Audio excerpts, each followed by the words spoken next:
Naisip mo na ba ang tungkol sa totoong kahulugan sa likod ng Holy Week? Ang mga 7 araw na nagbago sa kurso ng kasaysayan ng tao magpakailanman? Ang matutuklasan mo ay hindi lamang sa ibang kwentong relihiyoso. Ito ang nakatagong katotohanan na hindi ganap na inihayag ng maraming simbahan. Ang huling linggo ng ministeryo sa lupa ni Hesukristo ay naglalaman ng malalim na espiritual na mga paghahayag na maaaring magbago ng iyong pananampalataya at ang iyong kaugnayan sa Diyos ngayon. Nang pumasok si Jesus sa Jerusalem sa unang palad ng linggo, hindi lamang niya tinutupad ang mga sinaunang hula, sadyang sinisimulan niya ang pinakamahalagang linggo sa kasaysayan ng tao. Sinasabi sa amin ng Biblia sa Zacarias 9:9, "Magalak ng malaki, anak na babae na si Zion. Sumigaw, anak na babae Jerusalem. Kita nyo, ang iyong hari ay lumapit sa iyo, matuwid at matagumpay, mababa at nakasakay sa isang asno." Hindi ito sinasadya, ngunit ang banal na orkestra na magtatapos sa pinakadakilang gawa ng pag-ibig na alam ng mundo. Ang hindi alam ng karamihan sa mga naniniwala ay ang bawat solong kaganapan sa Holy Week na ito, mula sa paglilinis ng templo hanggang sa huling hapunan, mula sa Getsemani hanggang sa krus, ay nagpapakita ng isang pambihirang tungkol sa pagkatao ng Diyos at ang kanyang plano para sa iyong buhay. Ang mga ito ay hindi lamang mga kaganapan sa kasaysayan, sila ay mga espiritual na blueprints na nagpapakita kung gaano kalalim ang pagmamahal sa iyo ng Diyos at kung hanggang saan siya pupunta upang maibalik ang iyong relasyon sa Kanya. Ang pananampalataya na iyong hinahanap, ang mga sagot na iyong ipinagdarasal ay maaaring maitago sa loob ng mga makapangyarihang sandali na ito. Kung nadama mo na malayo sa Diyos, kung nagtataka ka kung bakit tila hindi nasasagot ang iyong mga dalangin, o kung nagugutom ka lang sa mas malalim na koneksyon sa Espiritu, bigyang pansin ang ibabahagi ko. Ang mga lihim na nakapaloob sa 7 araw na nagbabago sa mundo ay maaaring eksakto kung ano ang hinahanap ng iyong kaluluwa.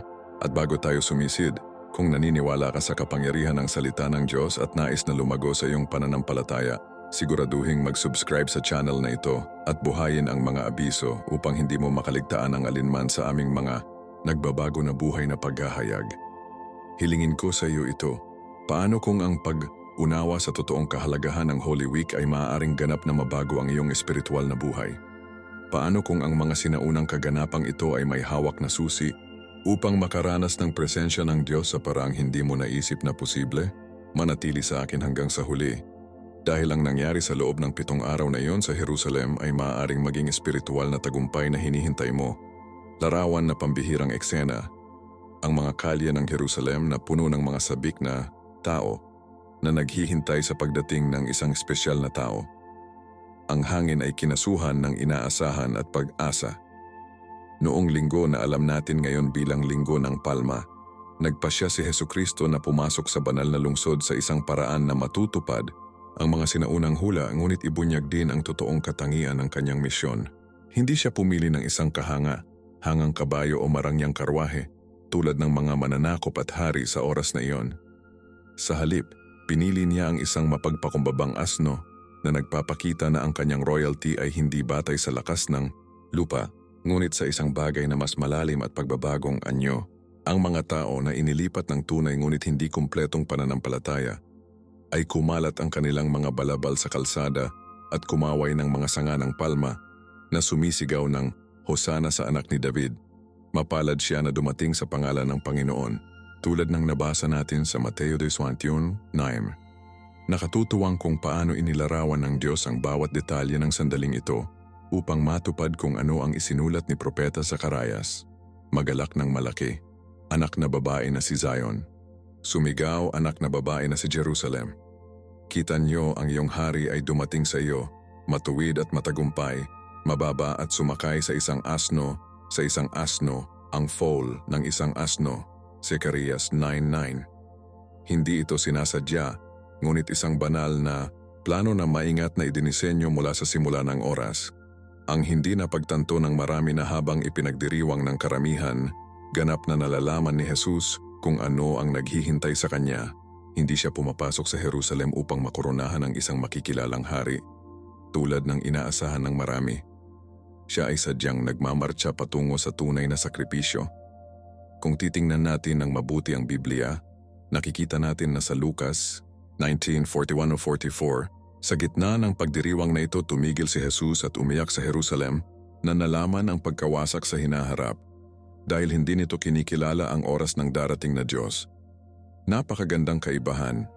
Habang ipinagdiriwang ang lahat, ang puso ng Diyos ay nasira ng espiritual na pagkabulag ng kanyang bayan.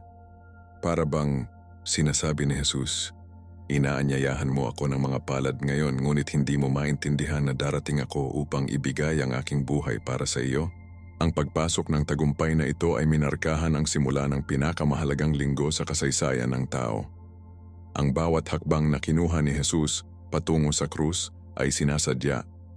Maiiwasan niya ang Jerusalem, maaaring pumili ng isa pang landas, ngunit ang kanyang misyon ay malinaw mula sa simula. Sa Juan 12:20 sinabi niya, "Ngayon ang aking kaluluwa ay nababagabag at ano ang sasabihin ko? Ama, iligtas mo ako mula sa oras na ito. Hindi, ito ay para sa kadahilanang ito ay napunta ako sa oras na ito." Ito ang kakanyahan ng pananampalatayang Kristiyano. Isang Diyos na hindi nahihiya sa pagdurusa ngunit direktang lumalakad ito sa pag-ibig sa sangkatauhan. Kapag pinag-isipan natin ang kaganapang ito, inanyayahan tayong suriin ang ating sariling paglalakbay sa pananampalataya.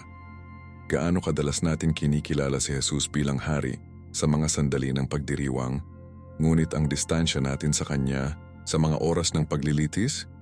Hinahamon tayo ng triumphal entry na sundin si Jesus hindi lamang kapag may mga palad at pagdiriwang, kundi pati na rin kapag ang landas ay humahantong sa krus. Ang karamihan ng tao na tumanggap sa Kanya ng gayong sigasig ay hindi maisip na sa loob lamang ng ilang araw marami sa kanila ang sumisigaw ng krus sa Kanya. Ang mabilis na pagbabago ng opinyon na ito ay nagpapakita ng isang bagay na malalim tungkol sa kalikasan ng tao at kung paano ang ating pananampalataya ay maaaring maging mababaw kung batay lamang sa mga inaasahan sa lupa sa halip na isang tunay na kaugnayan sa Diyos. Si Jesus ay hindi dumating upang matugunan ang mga inaasahan sa politika ng mga tao, ngunit upang mapangalagaan ang isang mas malalim at walang hanggang kaharian. Hindi siya napunta upang ibagsak ang Roman Empire, ngunit upang malupig ang kasalanan at kamatayan. At sa gayon, nakamount sa isang mapagpakumbabang asno. Ang hari ng mga hari ay pumasok sa Jerusalem. Hindi umupo sa isang makamundong trono, ngunit itinaas sa krus mula sa kung saan siya ay maghahari ng walang hanggan sa mga puso ng mga naniniwala.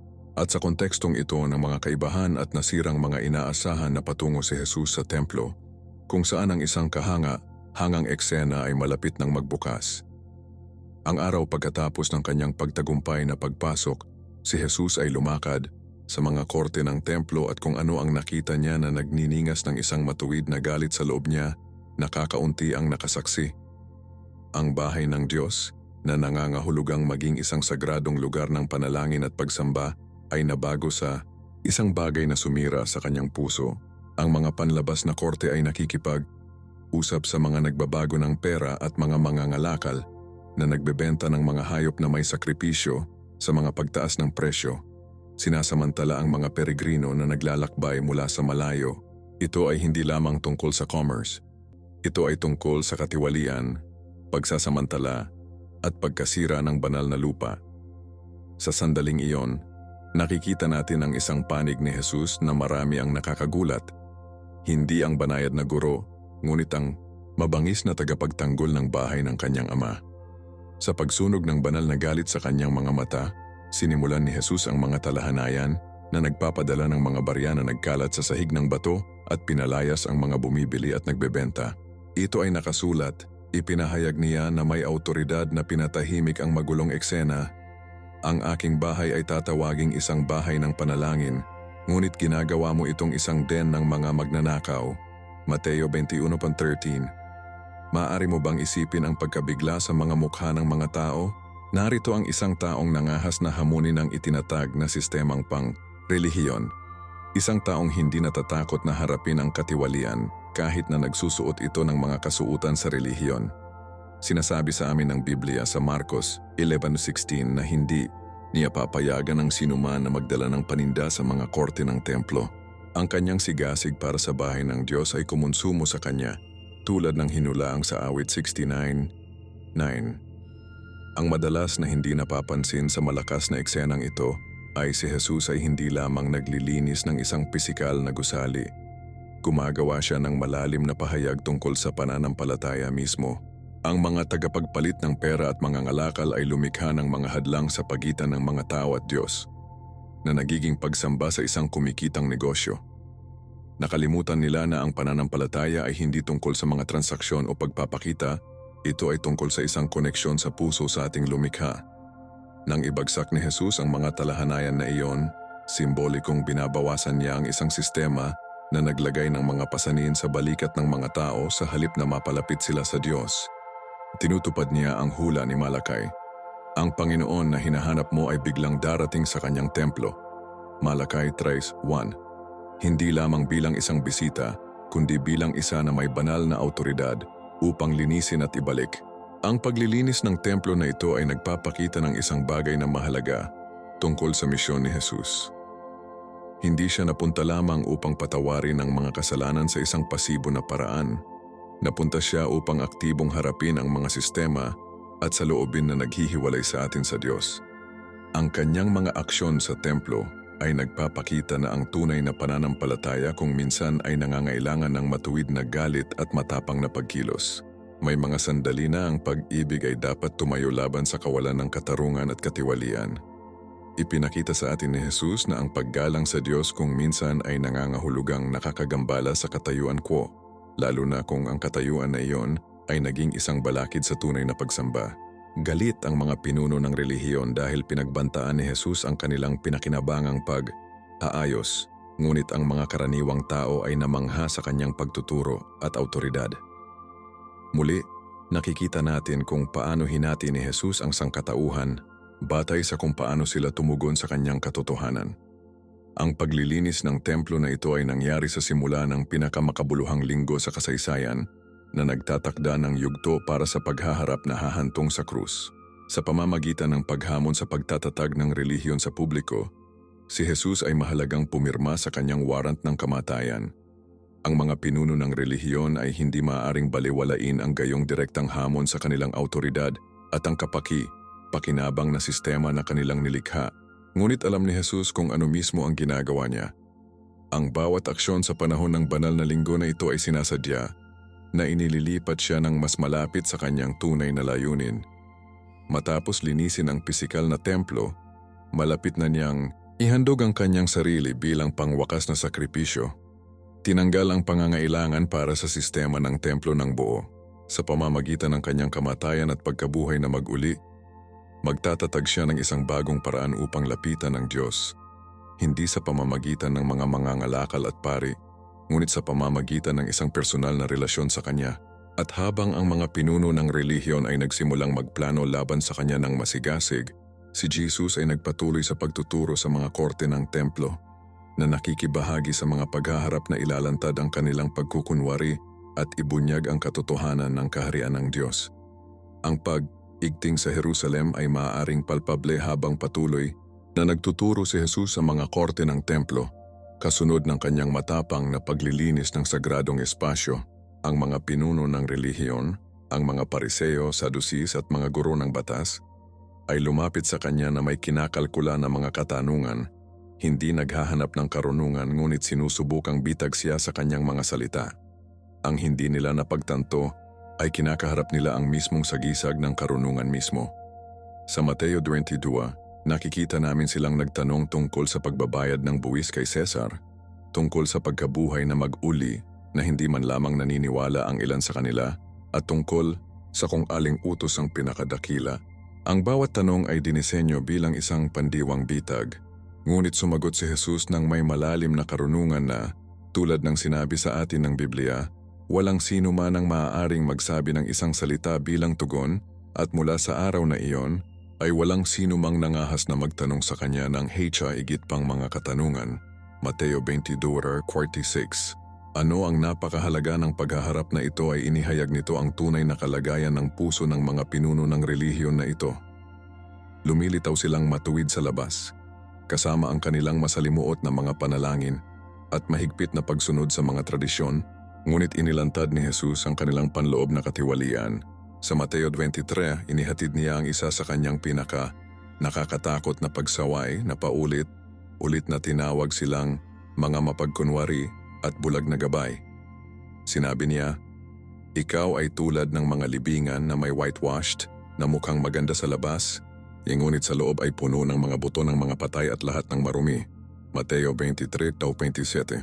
Ang mga ito ay hindi kaswal na pagpuna.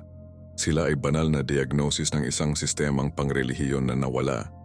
Ang Diyos na kanilang inaangkin na naglilingkod ay nakatayo mismo sa harap nila, ngunit ang kanilang mga puso ay labis na pinatigas ng pagmamataas at interes sa sarili na hindi nila siya makikilala.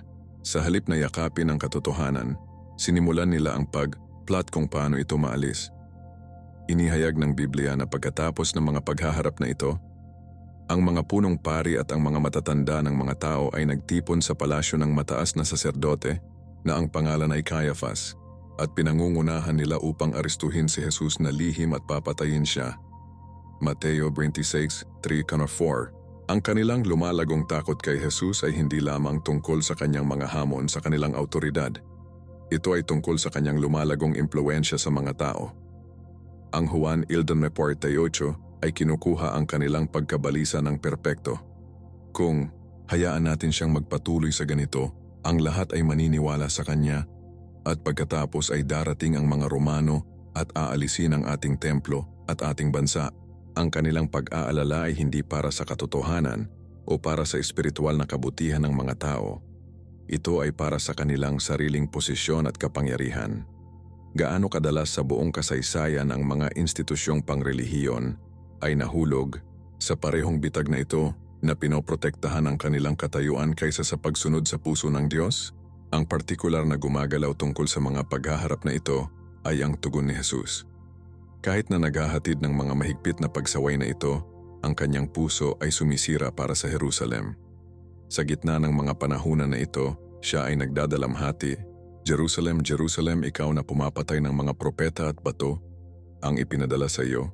Gaano kadalas kong nais na tipunin ang iyong mga anak habang ang isang hen ay nagtitipon ng kanyang mga sisiw sa ilalim ng kanyang mga pakpak at hindi ka nais." Mateo 23:37. Inihayag nito ang totoong puso ng Diyos. Kahit na sa paghuhusga, may awa. Kahit na sa paghaharap, mayroong pag-ibig. Hindi kinakaharap ni Jesus ang mga pinuno na ito sa kabila o galit, ngunit sa isang malalim na pagnanais na makita silang magsisi at bumalik sa totoong pananampalataya. Ang kanyang malupit na mga salita ay talagang isang kilos ng pag-ibig, isang pangwakas na pagtatangka, upang masira ang kanilang mga matigas na puso bago ito huli. Ang mga paghaharap na ito ay nagtatakda ng yugto para sa kung ano ang susunod. Ang mga pinuno ng relihiyon, pakiramdam na banta ng lumalaking impluensya ni Jesus at pag-iwas sa kanyang mga pagsaway sa publiko, pinatindi ang kanilang mga plot laban sa kanya. Ngunit kahit na sila ay nag-scheme, si Jesus ay nanatiling kontrol sa salaysay. Alam niya na ang mga paghaharap na ito ay kinakailangan, hindi lamang upang ilantad ang katiwalian ng sistemang pangrelihiyon, ngunit upang maitulak siya patungo sa kanyang tunay na layunin. Ang bawat salitang kanyang sinalita, ang bawat hamon na inilabas niya, ay pinapalayo siya sa krus. At habang ang pag-igting na itinayo sa Jerusalem, nagtipon si Jesus kasama ang kanyang mga alagad para sa kung ano ang magiging kanilang pangwakas na pagkain ng magkasama. Isang pagkain na magbabago ng kahulugan ng Paskwa, magpakailanman at magtatag ng isang bagong tipan sa pagitan ng Diyos at ses ang katauhan. Ang entablado ay itinakda para sa pinakamalalim na kilos ng pag-ibig na masasaksihan ng mundo. Habang sinimulan ng araw ang paglipas ng Jerusalem noong Huwebes ng gabi, nagtipon si Jesus kasama ang kanyang 12 alagad sa isang itaas na silid para sa kung ano ang magiging pinakamahalagang pagkain sa kasaysayan ng tao. Ang Pasko ay sagrado na sa mga Hudyo, isang paggunita sa paglaya ng Diyos ng Israel mula sa pagkaalipin sa Egypt. Ngunit sa gabing ito, si Jesus ay mag-infuse ng sinaunang pagdiriwang na may bagong kahulugan na sumasalamin sa mga siglo. Inihanda ng mga alagad ang mga tradisyonal na elemento, ang walang lebadura na tinapay, mapait na halamang gamot at alak. Gayunpaman wala sa kanila ang maaaring isipin kung paano ang partikular na Paskwa ay magbabago, hindi lamang ang kanilang pag-unawa sa pananampalataya, kundi ang ugnayan sa pagitan ng Diyos at sangkatauhan magpakailanman. Sa matalik na setting ng itaas na silid na iyon, si Jesus ay kumuha ng tinapay, nagpasalamat, sinira ito, at ibinigay ito sa kanyang mga alagad na nagsasabing, "Ito ang aking katawan na ibinigay para sa iyo. Gawin ito sa pag-alala sa akin." Lucas 22:19. Pagkatapos ay kinuha niya ang tasa na nagsasabing, "Ang tasa na ito ay ang bagong tipan sa aking dugo na ibinubuhos para sa iyo." Lucas 22:20. Sa mga simple ngunit malalim na kilos na ito, itinatag ni Jesus ang tinatawag ngayon ng mga Kristiyano o hapunan ng Panginoon. Ang simbolismo ay revolusyonaryo, hindi lamang siya paggunita sa isang sinaunang paglaya. Ipinapahayag niya na ang kanyang sariling katawan at dugo ay magiging paraan ng bago at higit na paglaya. Ang tinapay at alak, mga staples ng dieta ng tao, ay naging malakas na simbolo ng presensya ng Diyos sa kanyang bayan. Sa pamamagitan ng sagradong pagkain na ito, si Jesus ay lumilikha ng isang nasasalat na paraan para matandaan at makilahok ang mga mananampalataya sa kanyang sakripisyo sa buong panahon. Ang partikular na gumagalaw tungkol sa huling hapunan na ito ay ang lalim ng pag-ibig na ipinakita ni Jesus kahit na alam kung ano ang darating. Sinasabi sa atin ng Ebanghelyo ni Juan na minahal ang kanyang sarili na nasa mundo, mahal niya sila hanggang sa wakas. 1 Peter 3:1. Ang pag-ibig na ito ay ipinakita hindi lamang sa pagtatatag ng pakikipag-isa ngunit sa kanyang mapagpakumbabang paglilingkod. Naghuhugas ng mga paa ng kanyang mga alagad, isang gawain na karaniwang nakalaan para sa pinakamababang lingkod. Isipin ang tagalikha ng universo na nakaluhod bago ang kanyang nilikha, malumanay na naghuhugas ng alikabok mula sa kanilang mga paa. Kahit na mas kapansin-pansin, hugasan niya ang mga paa ni Judas. Alam na ang mga paa ay malapit ng maglakad sa mga awtoridad upang ipagkanulo siya. Ipinapakita nito ang radikal na kalikasan ng banal na pag-ibig, isang pag-ibig na nagsisilbi kahit na ang mga magdulot ng pinsala, isang pag-ibig na nagbibigay kahit na ang pagtanggi ay tiyak. Sa panahon ng pagkain na ito, binigyan din ni Jesus ang kanyang mga alagad ng isang bagong utos. Pag-ibig sa isa't isa. Tulad ng minahal kita kaya dapat mong mahalin ang isa't isa. Sa pamamagitan nito ay malalaman ng lahat na ikaw ang aking mga alagad kung mahal mo ang isa't isa. 1 Thess 34:35. Ito ay hindi lamang isang magandang damdamin, ito ay isang revolusyonaryong etika na makikilala ang kanyang mga tagasunod sa isang mundo na madalas na pinangungunahan ng kapangyarihan, katayuan at interes sa sarili. Ang tiyempo ng utos na ito ay makabuluhan sa bisperas ng kanyang pinakadakilang pagpapakita ng pag-ibig. Tinawag ni Jesus ang kanyang mga tagasunod sa parehong pamantayan. Ang tinapay at alak ay hindi lamang mga simbolo ng kanyang sakripisyo. Ang mga ito ay mga tawag sa isang bagong paraan ng pamumuhay, isang pamayanan na nakagapos sa pamamagitan ng pag-ibig sa sarili sa halip na ambisyon sa sarili. Sa pagtatatag ng bagong tipan na ito, si Jesus ay lumilikha hindi lamang isang bagong ritual, ngunit isang bagong pamilya na tinukoy ng pag-ibig. Habang tumatagal ang pagkain, ang mood sa silid ay lalong lumalakas. Si Jesus ay nagsimulang magsalita tungkol sa kanyang nalalapit na pagtataksil at kamatayan sa mga paraan na nalilito at nababagabag sa kanyang mga alagad. Sinundan nila siya ng 3 taon na nasasaksihan ang kanyang mga himala at nakabitin sa kanyang mga turo. Iniwan nila ang lahat upang sundin siya, naniniwala na siya ang Mesyas na ibabalik ang Israel. Ngunit ngayon ay hindi siya nagsalita ng tagumpay kundi ng sakripisyo, hindi sa isang trono kundi ng isang krus.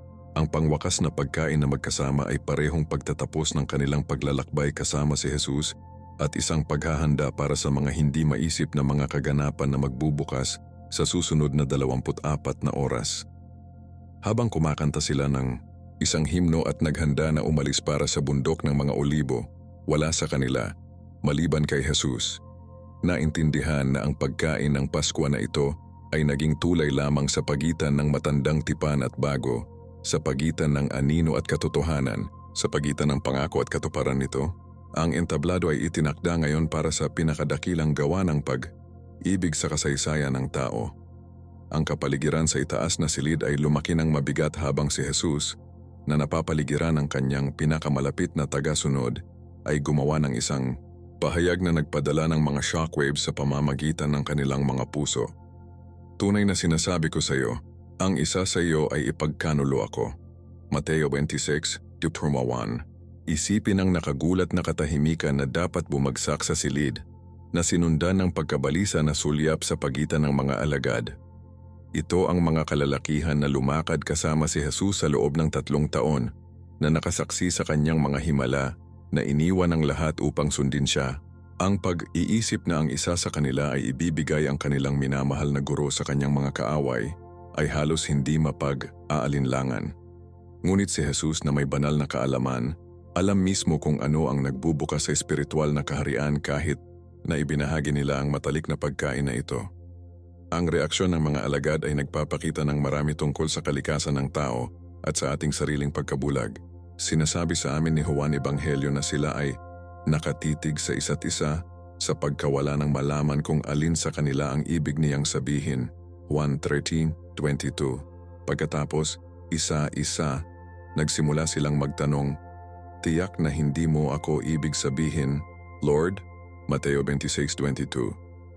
Ang kanilang katanungan ay nagpapakita ng kapwa pagpapakumbaba at kawalan ng kapanatagan, isang pagkilala na ang kanilang mga puso ay maaaring may kakayahang higit na kadiliman kaysa sa napagtanto nila, maging si Judas na may pagtataksil na sa kanyang puso at ang pera na nasa kanyang pitaka, ay nagtanong sa parehong tanong kung saan tumugon si Jesus. Sinabi mo na. Mateo 26:25. Ang pansin ay sa kabila ng malinaw na indikasyon na ito wala sa iba pang mga alagad na tila nauunawaan na si Judas ang mang-aalipusta. Kapag sinabi sa kanya ni Jesus, "Ano ang gagawin mo? Mabilis na gawin." 1:30-27. Naisip nila na ipinapadala niya siya upang bumili ng mga gamit o magbigay ng isang bagay sa mahihirap. Ang ating espiritual na pagkabulag ay madalas na pumipigil sa atin na makita ang katotohanan kahit na ipinahayag ito ng tama sa harap ng ating mga mata. Ano ang partikular na nakakasakit ng puso tungkol sa paghahayag na ito ay ginawa na ni Judas ang kanyang pakikipag ayos sa mga punong pari. Sinasabi sa amin ng Lucas 22:4-6, nagpunta si Judas sa mga punong pari at ang mga opisyal ng bantay sa templo at tinalakay sa kanila kung paano niya ipagkanulo si Jesus. Natuwa sila at pumayag na bigyan siya ng pera. Sumasang-ayon siya at pinapanood para sa isang pagkakataon na ibigay si Jesus sa kanila kapag walang tao na naroroon. Para sa 30 piraso ng pilak, ang presyo ng isang alipin noong sinaunang panahon, sumang-ayon si Judas na ipagkanulo ang anak ng Diyos. Hindi ito isang kusang desisyon na ginawa sa isang sandali ng kahinaan. Ito ay isang kinakalkula na pagpipilian. Ngunit kahit na alam ito, hugasan pa rin ni Jesus ang mga paa ni Judas, ibinahagi pa rin ang tinapay at tasa sa kanya, tinawag pa rin siyang kaibigan nang sumama siya sa mga sundalo upang arestuhin siya. Mateo 26:50. Ipinapakita nito ang hindi malalalim na lalim ng banal na pag-ibig, isang pag-ibig na patuloy na nag-aalok ng pakikisama kahit na ang pagtanggi ay tiyak. Ang kwento ng pagtataksil ni Judas ay nagsisilbing isang malakas na babala tungkol sa mapanlinlang ng kasalanan at ang unting pagpapatigas ng puso ng tao. Hindi sinimulan ni Judas ang kanyang paglalakbay kasama si Jesus na nagpaplano na ipagkanulo siya. May nangyari sa daan, marahil pagkabigo na si Jesus ay hindi ang pampulitikang mesyas na inaasahan niya, marahil ang kasakiman na lumago mula sa kanyang posisyon bilang treasurer. Juan 2:6 ay binabanggit na ginamit niya upang matulungan ang kanyang sarili sa kung ano ang inilagay sa bag ng pera. Ano man ang kaso, ang kanyang puso ay unting tumalikod mula sa debosyon hanggang sa panlilinlang, mula sa pagsunod sa pagtataksil. Nagbabalaan sa amin ang Biblia, bantayan ang iyong puso higit sa lahat sapagkat tinutukoy nito ang kurso ng iyong buhay. Kawikaan 4:23 NLT. Ang trahedyang kwento ni Judas ay nagpapaalala sa atin na walang sino mang immune sa espiritual na pag-agos, na kahit na ang mga pinakamalapit kay Jesus ay maaaring tumalikod kung hindi nila maingat na Bantayan ang kanilang mga puso laban sa banayad na impluensya ng pagmamataas, kasakiman at pagkabigo. Tulad ng ipinahayag ni Jesus ang darating na pagtataksil, ipinakita niya ang parehong banal na paunang kaalaman at ang kanyang soberanong kontrol sa mga hindi nagbubukas na mga kaganapan. Walang anuman tungkol sa kanyang pag-aresto at pagpapako sa krus ay magulat sa kanya. Alam niya mismo kung ano ang darating at lumakad papunta dito. Sa Juan 10:18 ipinahayag na niya, "Walang kumukuha ng aking buhay mula sa akin, ngunit inilalagay ko ito sa aking sariling pagsang, ayon." Maging ang pagtataksil ni Judas tulad ng kahila, hilakbot, ay magsisilbi sa higit na layunin ng Diyos na matubos. Hindi nito binabawasan ang responsibilidad ni Judas para sa kanyang mga aksyon, ngunit inihayag nito kung paano hindi mapigilan ang pinakamataas na plano ng Diyos kahit na sa pagtataksil ng tao. Habang nagpapatuloy ang pagkain, gagawa si Jesus ng isa pang hula na iling ang isa pang alagad sa kanyang pangunahing isang hula tungkol sa pagtanggi na magbubunyag ng parehong kahinaan ng tao at banal na awa. Ang mga paghahayag sa huling hapunan ay nagpatuloy habang pinihit ni Jesus ang kanyang pansin kay Peter, isa sa kanyang pinakatapat at hindi sinasabing mga tagasunod. Sa pamamagitan ng parehong banal na kaalaman na nagpahayag ng pagtataksil ni Judas, tiningnan ni Jesus si Pedro at naghatid ng mga salita na maaaring naramdaman tulad ng isang sundang sa kanyang puso. "Tunay na sinasabi ko sa iyo, ngayong gabing ito, bago ang mga uwak ng tandang, tatanggihan mo ako ng 3 beses." Mateo 26:34. Si Pedro na ang pangalan ay literal na nangangahulugang bato, at kung sino ang unang nagpahayag kay Jesus bilang ang Mesyas, ang anak ng buhay na Diyos, Mateo 16, ay hindi makapaniwala sa naririnig niya. Ang kanyang agarang tugon ay nagpapakita ng kanyang taus-pusong debosyon at ang kanyang malalim na panlilinlang sa sarili. "Kahit na kailangan kong mamatay sa iyo, hindi kita kailanman tatanggihan." Mateo 26:35. Ang tiwala na deklarasyon ni Peter ay sumasalamin sa isang bagay na naranasan nating lahat sa ating paglalakbay sa pananampalataya, ang agwat sa pagitan ng ating taimtim na hangarin at ang ating aktwal na kakayahan. Talagang naniniwala siya sa sinasabi niya. Hindi niya maiisip ang isang senaryo kung saan tatanggi siyang makilala si Jesus. Pagkatapos ng lahat, iniwan niya ang lahat upang sundan siya, lumakad sa tubig kasama niya, gayunpaman saglit, at nakita ang kanyang kaluwalhatian sa bundok ng pagbabagong anyo. Sa kanyang puso handa nang mamatay si Pedro para kay Jesus. Ngunit si Jesus na nakakaalam ng puso ng tao na mas mahusay kaysa sa kilala natin ang ating sarili, ay nakita ang lampas sa tiwala na panlabas ni Pedro sa takot at kahinaan na lilitaw sa ilalim ng presyon. Hindi ito isang paghatol kay Peter, ngunit isang mahabagin na forewarning. Inihahanda ni Jesus si Pedro hindi lamang para sa kanyang pagkabigo, kundi para sa pagpapanumbalik na susunod. Ano ang gumagawa ng hula na ito partikular na madulas ay hindi lamang nalaman ni Jesus ang pagtanggi ni Pedro, ipinagdasal na niya ang kanyang pagpapanumbalik. Sa Lucas 31:31-32, sinabi ni Jesus kay Pedro, "Simon, Simon, hiniling ni Satanas na alalahanin kayong lahat bilang trigo. Ngunit ipinagdasal ko sa iyo, Simon, na ang iyong pananampalataya ay maaaring hindi mabigo. At kapag tumalikod ka, palakasin ang iyong mga kapatid." Pansinin ang katiyakan sa mga salita ni Jesus. Hindi kung bumalik ka, ngunit kapag tumalikod ka. Bago pa man ang kabiguan ni Pedro, tinitingnan ni Jesus ang kanyang pagpapanumbalik at ministeryo sa hinaharap. Inihayag nito ang puso ng Diyos patungo sa ating mga pagkabigo. Hindi niya kami tinukoy sa pamamagitan ng aming pinakamasamang sandali, ngunit nakikita ang buong arko ng aming kwento, kasama na kung paano ang ating mga pagkabigo, kapag nakatagpo ng pagsisisi, ay maaaring maging mga platform para sa mas malaking ministeryo at mas malalim na pagpapakumbaba. Ang kaibahan sa pagitan ng pagtataksil ni Judas at ang pagtanggi ni Peter ay nag-aalok ng malalim na espiritual na pananaw. Ang parehong mga tao ay nabigo kay Jesus sa panahon ng kanyang pinakamadilim na oras, ngunit ang kanilang mga tugon sa kanilang mga pagkabigo ay hindi maaaring maging iba. Si Judas ay natalo sa pagsisisi ngunit lumingon sa loob ng kawalan ng pag-asa sa halip na bumalik kay Jesus sa pagsisisi. Si Pedro, kahit na nawasak sa kanyang pagkabigo, pinayagan ang kanyang pagkawasak na ibalik siya kay Jesus. Nang ang nabuhay na si Kristo ay lumitaw sa kanya ng dagat ng Galilea, hindi natanggap ni Peter ang pagkondena kundi ang pagpapanumbalik at komisyon. Juan 21:15-19. Itinuturo sa atin na ang pagkakaiba sa pagitan ng pagsisisi at pagsisisi ay mahalaga. Ang pagsisisi ay nakatuon sa ating damdamin tungkol sa ating kasalanan, habang ang pagsisisi ay lumiliko sa atin sa Diyos sa kabila ng mga damdaming iyon. Maaaring gamitin ng Diyos ang ating mga pagkabigo kapag dinala natin sila sa Kanya sa mapagpakumbabang pagsisisi. Habang umalis ang mga alagad sa itaas na silid at nagtungo sa hardin ng Getsemani, hindi pa rin matatanggap ni Peter ang hula ni Jesus. Patuloy niyang igiit ang kanyang katapatan, hindi alam kung gaano kalaunan ang kanyang kumpiyansa ay gumuho. Ngunit ang pag-anunsyo ni Jesus tungkol sa pagtanggi ni Pedro ay hindi inilaan na ikahiya siya, ngunit ihanda siya para sa paglalakbay ng biyaya na susundin. Ito ay isang malakas na paalala na hindi lamang alam ni Jesus ang aming mga pagkabigo.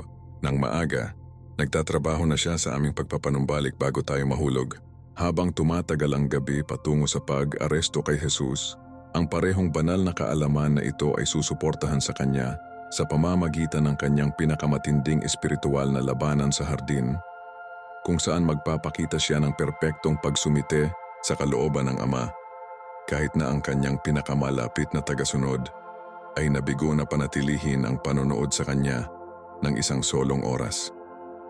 Ang paglalakbay sa krus ay ang paglalahad ng eksakto tulad ng pinlano ng Diyos, na inilalantad ang parehong kalaliman ng kahinaan ng tao at ang taas ng banal na pag-ibig.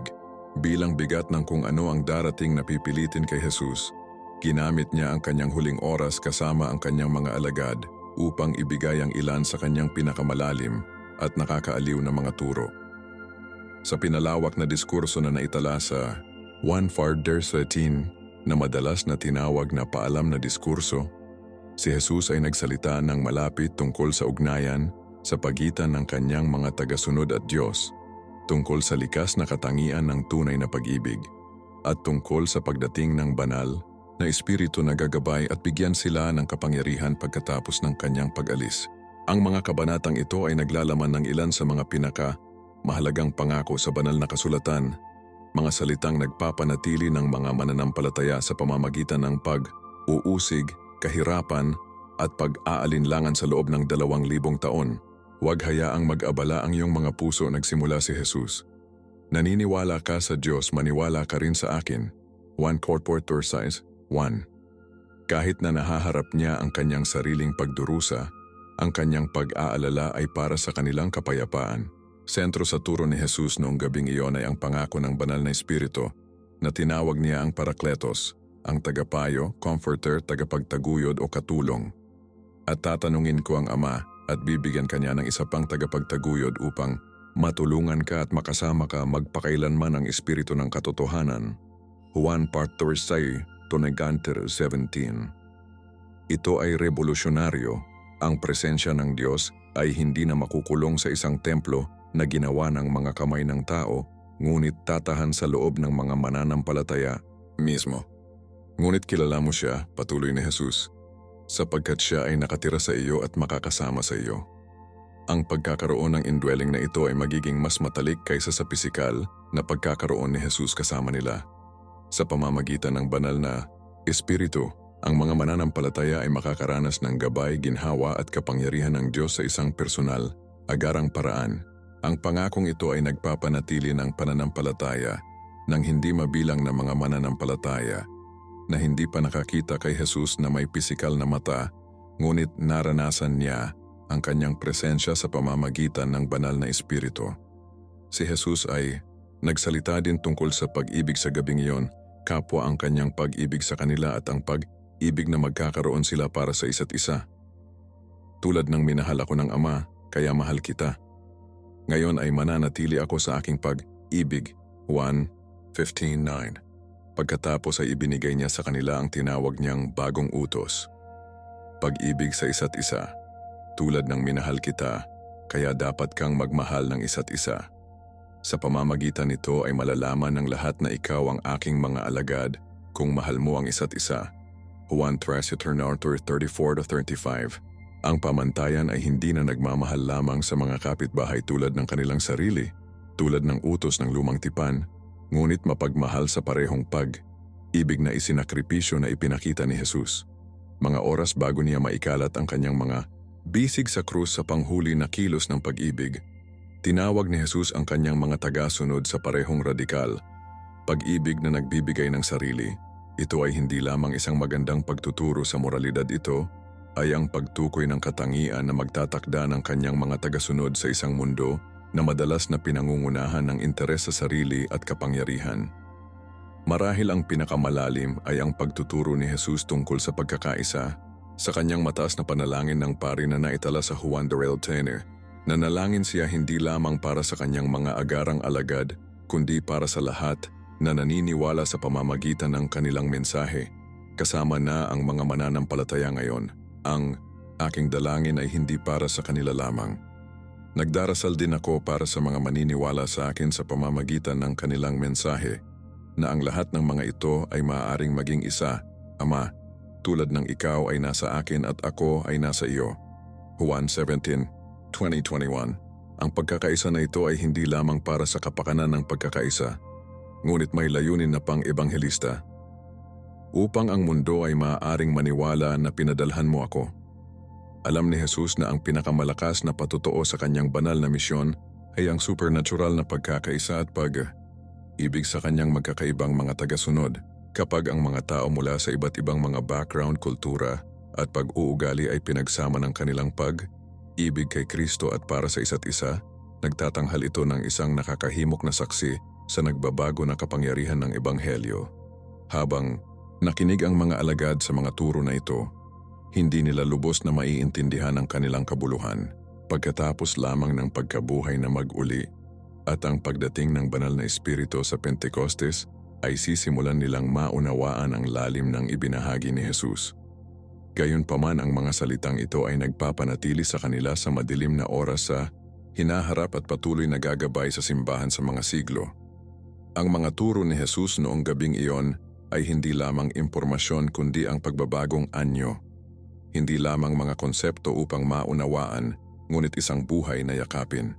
Nang umalis sila sa itaas na silid at tumungo patungo sa hardin ng Getsemani, dinala ng mga alagad ang mga salitang ito sa kanilang mga puso.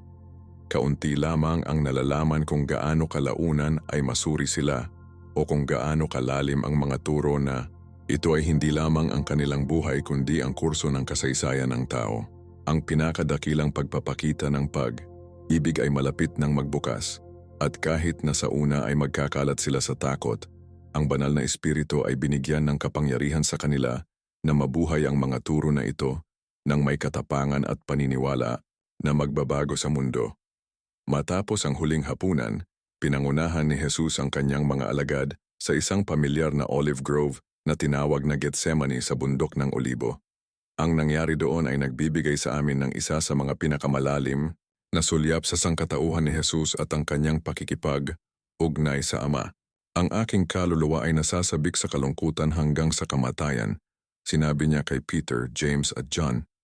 Manatili dito at panatilihin ang panonood sa akin. Mateo 26:38. Pagkatapos pagpunta ng kaunti, nahulog siya sa kanyang mukha sa lupa at nanalangin. Hindi ito isang kalmado binubuo ng panalangin ngunit isang nakamamatay na labanan sa espiritual. Si Luke ang manggagamot ay nagtala ng isang detalye na nagpapakita ng tindi ng sandaling ito. At sa paghihirap, masigasig siyang nanalangin at ang kanyang pawis ay tulad ng mga patak ng dugo na nahuhulog sa lupa. Lucas 22:44. Kinikilala ng medikal na agham ang bihirang kondisyon na ito bilang hematidrosis. Sa ilalim ng matinding stress, ang mga kapilary sa paligid ng mga glandula ng pawis ay maaaring masira na nagiging sanhi ng dugo na makihalubilo sa pawis. Ang pisikal na pagpapakita na ito ay nagpapakita ng hindi maisip na timbang na ibinibigay ni Jesus habang pinag-iisipan niya kung ano ang nauna. Ano ang sanhi ng matinding paghihirap? Ito ay hindi pangunahing takot sa pisikal na sakit, kahit na ang Roman crucifixion ay maaaring ang pinaka-pahirap na kamatayan na nilikha. Sa halip, si Jesus ay nahaharap sa isang bagay na mas hilakbot, ang pag-asang madala ang mga kasalanan ng sangkatauhan at nakakaranas ng paghihiwalay sa kanyang ama. Mula sa kawalang hanggan na nakaraan, umiiral si Jesus sa perpektong pakikipag-ugnay sa Ama. Ngayon ay mararanasan niya ang buong bigat ng paghatol ng Diyos laban sa kasalanan. Sinasabi sa amin ni Isaiah 53:6, inilagay sa kanya ng Panginoon ang kasamaan sa ating lahat. Ipinaliwanag ng 2 Corinto 5:21. Ginawa siya ng Diyos na walang kasalanan na maging kasalanan para sa atin, kaya't sa kanya ay maaaring maging katuwiran ng Diyos. Si Jesus na hindi pa nakilala ang kasalanan, ay malapit ng maging kasalanan na isinapersonal upang madala ang buong parusa na nararapat sa atin. Hindi nakakagulat na ang kanyang kaluluwa ay nasasabik sa kalungkutan hanggang sa kamatayan. Ang nilalaman ng panalangin ni Jesus ay nagpapakita ng kanyang pagnanais ng tao na maiwasan ang pagdurusa at ang kanyang perpektong pagsumite sa kalooban ng Ama. Ang aking Ama, kung posible, nawa ang tasa na ito ay mula sa akin, ngunit hindi ako tulad ng gagawin ko, ngunit tulad ng gagawin mo. Mateo 28:39. Ang tasa na tinukoy ni Jesus ay ang tasa ng galit ng Diyos laban sa kasalanan na inilarawan sa buong lumang tipan bilang parusa sa paghihimagsik laban sa Diyos. Sa sandaling iyon ng paghihirap, ipinakita ni Jesus kung ano ang hitsura ng totoong pananampalataya. Hindi ang kawalan ng takot o sakit, ngunit ang pagpayag na magtiwala sa layunin ng Diyos kahit na humantong ito sa pagdurusa. 3 beses na siya ay nanalangin, sa bawat oras na magtatapos sa hindi ang aking kalooban, ngunit tapos na ang iyong. Hindi ito nakamamatay na pagbibitiw ngunit aktibo, nagtitiwala sa pagsusumite. Si Jesus ay hindi nakulong sa mga pangyayari, pinipili niya ang pagsunod sa ibig sa Ama at para sa amin. Sa Getsemani nakikita natin ang gastos ng ating kaligtasan at ang lalim ng banal na ibig na handang magbayad ng presyo na iyon. Ang nagpapasaya sa eksenang ito ay ang kaibahan sa pagitan ng katapatan ni Jesus at pagkabigo ng mga alagad. Hiniling niya sa kanila na panatilihin ang panonood at manalangin. Ngunit sa bawat oras na siya ay bumalik sa kanila, natagpuan niya silang natutulog. Ang espiritu ay handa, ngunit ang laman ay mahina, anya, na may manghang pakikiramay, na ibinigay ng kanyang sariling pagkabalisa, Mateo 26:41. Kahit na sa kanyang pinakamadilim na oras, ipinakita ni Jesus ang biyaya patungo sa kanilang kahinaan. Ang kaibahan na ito ay nagtatampok ng isang mahalagang katotohanan. Habang natutulog ang mga alagad, ipinaglaban ni Jesus ang mapagpasyang, espiritual na labanan lamang. Ang ating kaligtasan ay hindi nakamit ng pagsisikap o suporta ng tao, ngunit sa pamamagitan ng nag-iisa na pagsunod kay Kristo sa kalooban ng Ama. Gayunpaman hindi nito binabawasan ang pagkabigo ng mga alagad, ang kanilang kawalan ng kakayahan na manood at manalangin kasama si Jesus. Kahit isang oras na ipinagkaloob ang kanilang darating na alis nang siya ay naaresto. Ito ay isang malungkot na paalala kung gaano kadali ang ating espiritual na hangarin ay maaring pagtagumpayan ng pisikal at emosyonal na kahinaan. Nang bumangon si Jesus mula sa panalangin sa huling oras, may nagbago. Tapos na ang pakikibaka, ang desisyon ay ginawa. Rise, tayo na, narito ang aking pagtataksil. Sinabi niya na may determinasyon, Mateo 26:46.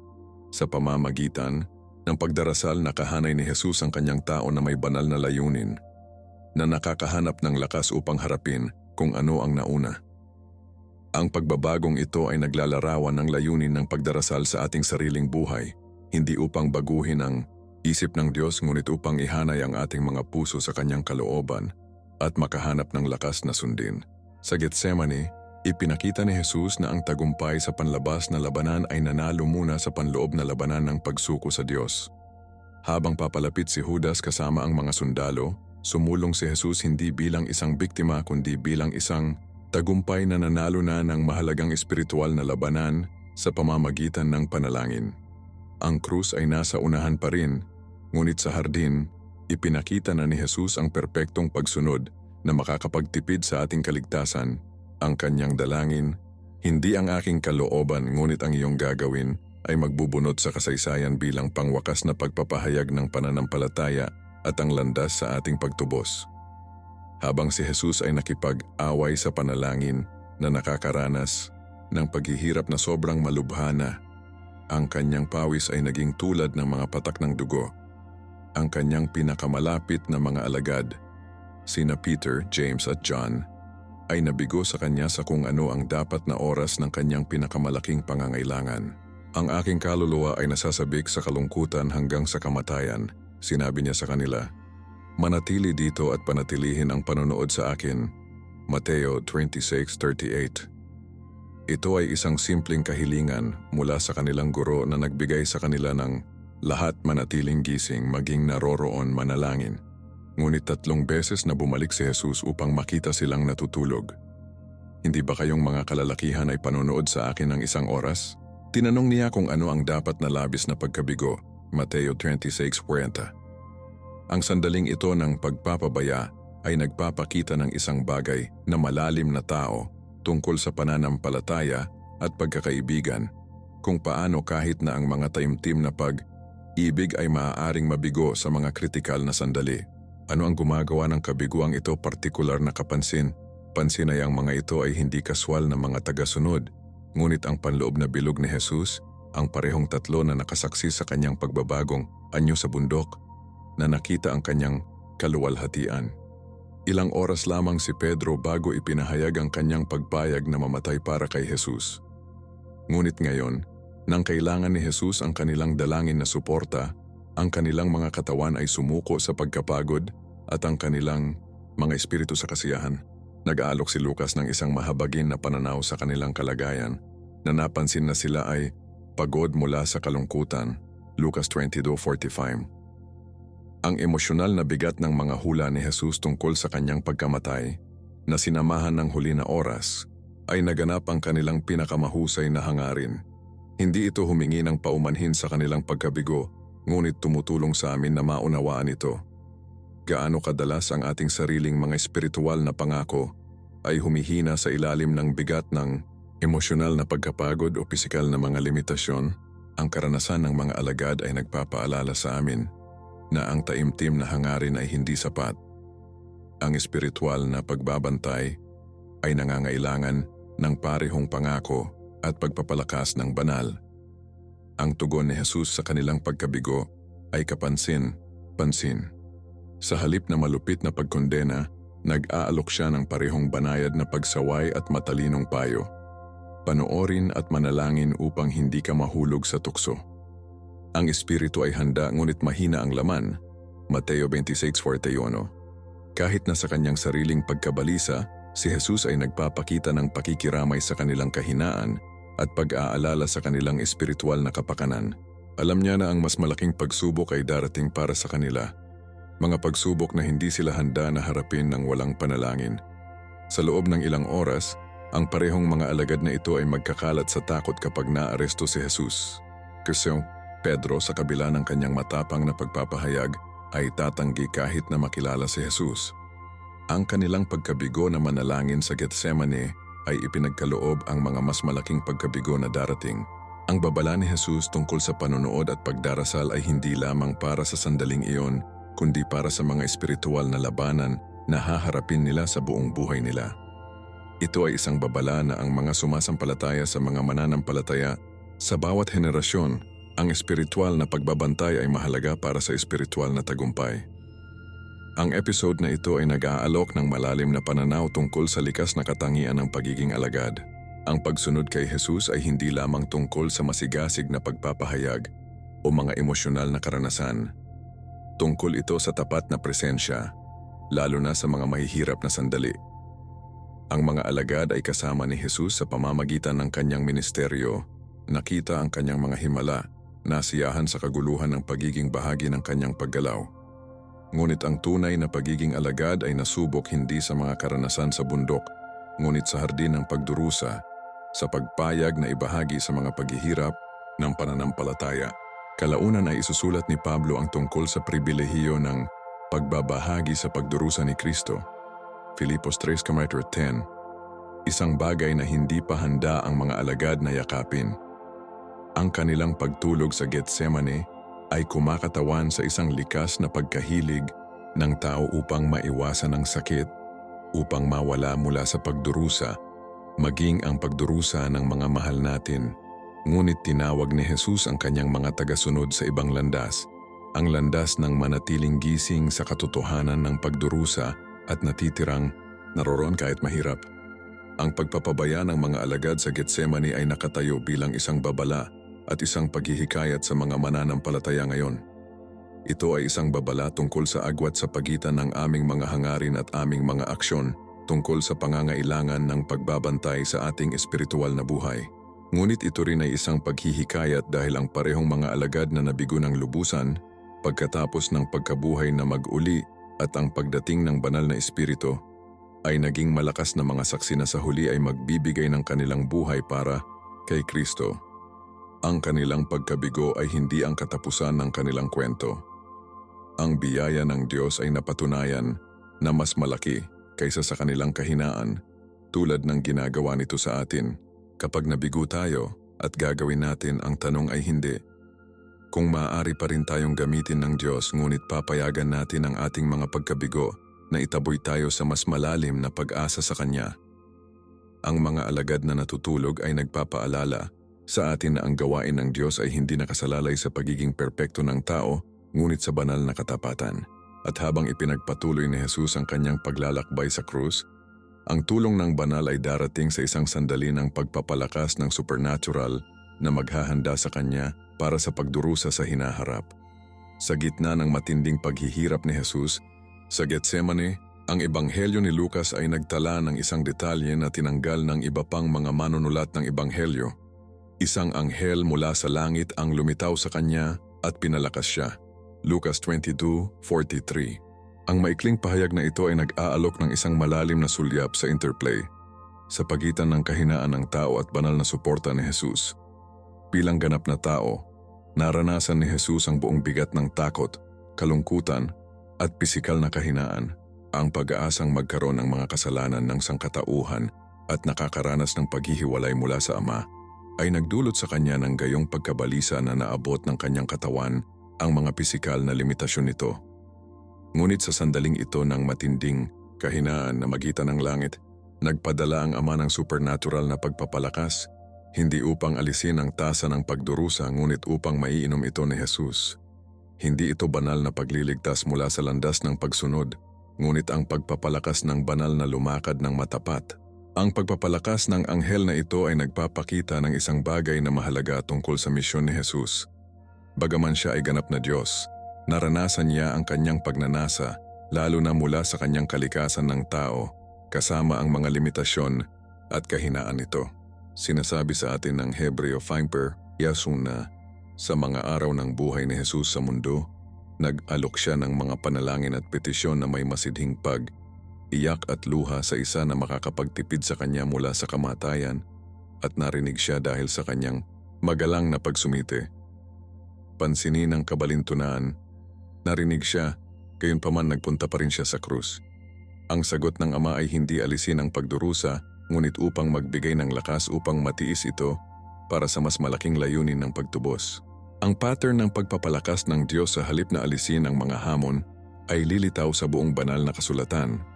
Nang manalangin si Pablo para matanggal ang kanyang tinik sa laman, tumugon ng Diyos, "Ang aking biyaya ay sapat para sa iyo, sapagkat ang aking kapangyarihan ay naging perpekto sa kahinaan."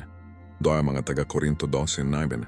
Ang banal na lakas ay madalas na nagpapakita ng hindi sa kawalan ng mga pakikibaka, ngunit sa supernatural na pagpapagana upang matiis ang mga ito. Anong form ang kinuha ng pagpapalakas ng anghel na ito? Hindi tinukoy ng banal na kasulatan, ngunit makatuwiran nating mas mababa na kasama nito ang parehong mga pisikal at espiritual na sukat. Ang katawan ni Jesus ay nasa breakpoint, tulad ng ebidensya ng madugong pawis. Marahil ang anghel ay nagbigay ng pisikal na pag-renew na nagpapagana ng kanyang pagod na katawan upang matiis ang walang tulog na gabi ng mga pagsubok at pagpapahirap na nauna. Ngunit mas mahalaga, ang anghel ay malamang na nagdala ng espiritual na paghihikayat. Marahil ay nagpapaalala kay Jesus sa pag-ibig ng Ama, ang layunin ng kanyang pagdurusa, o ang kagalakan na magre-resulta mula sa kanyang sakripisyo. Sinasabi sa atin ng Hebreo 12:2, Na tiniis ni Jesus ang krus para sa kagalakan na itinakda sa harap niya, ang kagalakan ng pagtupad ng plano ng pagtubos ng Ama at pagdala ng maraming anak na lalaki at babae sa kaluwalhatian. Maaring pinalakas ng anghel si Jesus sa pamamagitan ng pagpapatibay ng walang hanggang pananaw na ito sa gitna ng paghihirap sa temporal. Matapos matanggap ang banal na pagpapalakas na ito, sinabi ni Lucas na si Jesus ay nanalangin ng masigasig at ang kanyang pawis ay tulad ng mga patak ng dugo na nahuhulog sa lupa. Lucas 22:44. Ang pagpapalakas ay hindi mabawasan ng tindi ng kanyang dalangin, ngunit pinayagan siyang pindutin ng mas malalim ito. Inihayag nito ang isang mahalagang espiritual na prinsipyo. Ang banal na lakas ay madalas na humahantong na huwag maginhawa, ngunit sa higit na pakikipag, ugnayan sa mga layunin ng Diyos. Kahit na ang mga layuning iyon ay nagsasangkot sa pagdurusa, kapag pinalakas tayo ng Diyos, hindi karaniwang makatakas sa ating mga hamon, ngunit harapin sila ng mas malaking espiritual na mapagkukunan. Ang ministeryo ng anghel kay Jesus ay nagpapakita na ang paghahanap at pagtanggap ng banal na tulong ay hindi tanda ng kahinaan kundi ng karunungan. Maging si Jesus na ganap na Diyos ay tumanggap ng pagpapalakas ng Ama sa pamamagitan ng ministeryo ng anghel. Gaano pa tayo dapat sa ating limitadong sangkatauhan hahanapin at tanggapin ang supernatural na lakas na ibinibigay ng Diyos para sa ating sariling mga sandali ng pagsubok? Nang bumangon si Jesus mula sa panalangin sa huling oras, nakikita natin ang resulta ng pagpapalakas ng banal na ito. Ang pag-aatubili na ipinahayag sa kanyang mga naunang panalangin, kung posible naway makuha ang tasa na ito mula sa akin, ay napalitan ng determinasyong pagpapasiya. Riz, tayo na tayo. Sinabi niya sa mga alagad habang papalapit si Judas sa mga sundalo, Mateo 26:46.